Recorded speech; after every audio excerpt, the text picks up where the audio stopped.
To understand the terror of the Scold's bridle, you have to look at its engineering.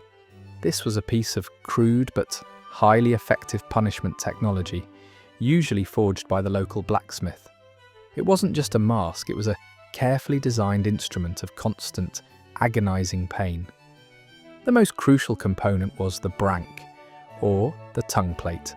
This was a piece of iron, often rough, sometimes textured with small bumps, or even fitted with sharp spikes.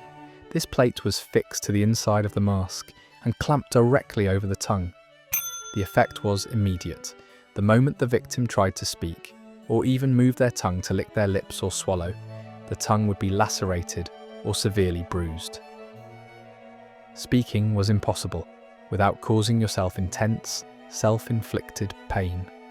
This was the genius and the horror of the device. The victim was forced to inflict the punishment upon herself. But the physical torture went further. The mask itself was made of heavy iron. It was hot, claustrophobic, and designed to fit tightly around the victim's head and jaw. This tight fit caused excruciating pressure headaches and restricted blood flow. Furthermore, the constant compression of the tongue against the irritating metal plate often resulted in an unbearable cascade of excessive, thick salivation. The victim was literally gagging on her own saliva, unable to swallow or spit effectively. This created a feedback loop of misery. The woman could neither speak, nor cough, nor comfortably swallow, leading to hours of silent, inescapable distress and dehydration while wearing a heavy, suffocating metal cage. The simple physics of the mask enforced both silence and submission. It was medieval justice working through pure sensory and physical overload.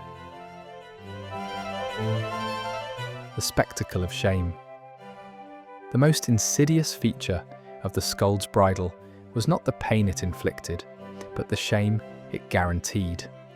The punishment was always public, turning the victim into a walking target for mockery and scorn.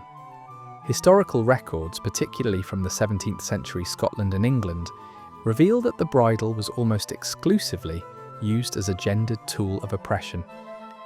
While men who gossiped or swore were usually placed in the stocks, women were subjected to this dehumanizing mask. The crime was often nebulous: scolding, slander, brawling, or disagreeing too loudly with one's husband or magistrate. The punishment often lasted for hours or even entire days. The victim would be paraded through the town or city square. Sometimes she was chained to her husband, shaming him for his inability to control his wife. Other times she was chained to a communal whipping post or led around the market by a magistrate or a constable. The goal was total social destruction. The bridle was often decorated with grotesque faces, large ears, or even horns, ensuring maximum visual mockery.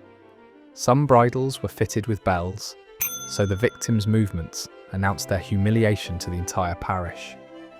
The victim could not defend herself, explain herself, or ask for help.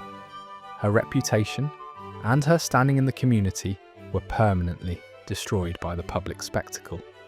Furthermore, the punishment was often directed at the lower classes. Records show that wealthier citizens could often afford to pay a fine for the offence, while poor women were left to endure the heavy iron cage. This wasn't merely justice, it was a brutal enforcement of the social hierarchy. The terrifying reality is that this device was viewed not as a last resort, but as a practical, common instrument of household and community control. It wasn't a product of an insane dictator. It was sanctioned by the local familiar authority. Legacy of fear and the final silence. The use of the Scold's bridle began to decline sharply in the late 18th century as changing social attitudes and legal reforms deemed public humiliation punishments too barbaric. However, its legacy of fear continued well into the 19th century, and the final recorded use occurred surprisingly late. The latest definitive use of the bridle is generally thought to have been around 1856 in Bolton, England. Even though the punishment had faded from regular use, its existence remained a powerful symbol. The threat of the bridle, the threat of being caged, silenced, and publicly shamed, was often enough to enforce the conformity and silence that local authorities desired. The horror of the Scold's bridle is its chilling effectiveness as a tool of psychological warfare. It teaches us that the greatest acts of historical cruelty are not always the ones that draw the most blood. Sometimes the most disgusting acts are the ones that are cold, calculated, and designed only to enforce the ultimate silence. Today, these devices are confined to museum cases, where they stand as powerful artifacts of institutionalized cruelty and misogyny. They are relics of a time when society weaponized pain and humiliation to stifle dissent. It reminds us that the fight for the simple, unconstrained freedom to speak is one that has been earned over centuries of resistance against forces, both obvious and subtly cruel.